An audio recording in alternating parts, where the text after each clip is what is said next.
বোঝাচ্ছেন। তারপরে কালী কীর্তন হচ্ছে, মায়ের বাড়িতে উদ্বোধনে কালী কীর্তন হচ্ছে। মঠ থেকে সাধুরা গেছেন, আর মা উপরে শুয়ে আছেন তার ঘরে, নিচে কালী কীর্তন হচ্ছে, তার পায়ে তেল মালিশ করা হচ্ছে একজন ভক্ত। আর তিনি লিখছেন যে যখনই সেই ঠাকুরের গাওয়া দু একটি গান হচ্ছে তখনই বলছেন, মা এই গো এইটি ঠাকুর গাইতেন।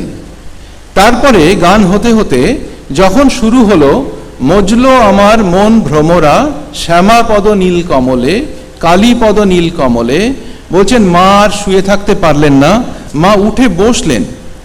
তারপরে মায়ের চোখে দু এক ফোঁটা অশ্রু, উঠে বললেন, চলো মা বারান্দায় গিয়ে শুনি।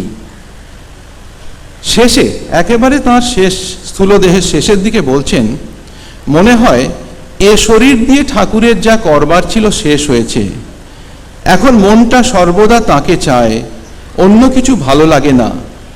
ঠাকুর তার কাজের জন্য এতকাল এই মনটাকে নামিয়ে রেখেছিলেন।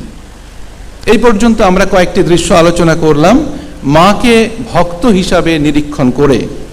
এবারে ভক্তের মা, মায়ের নানা প্রকারের ভক্ত, সেই দু একজন ভক্তের কথা আমরা আলোচনা করব এবং এক একটি দৃশ্য এখানে আমরা উপস্থাপিত করার চেষ্টা করব। প্রথম আমরা দেখতে পাই দুটি স্বামী বিবেকানন্দ, স্বামীজির ঘটনা। তিনি তখন পরিব্রাজক জীবনে বেরোবেন। তিনি আর অখণ্ডানন্দজি মহারাজ মাকে প্রণাম করতে এসেছেন এখানে।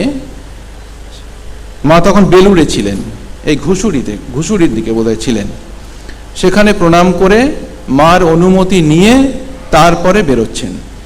দ্বিতীয় দৃশ্য, স্বামীজি তখন বেলুড় মঠ হয়ে গেছে, বেলুড় মঠ থেকে বাগবাজার যাচ্ছেন নৌকায় করে, এবং দেখা যাচ্ছে অদ্ভুত দৃশ্য।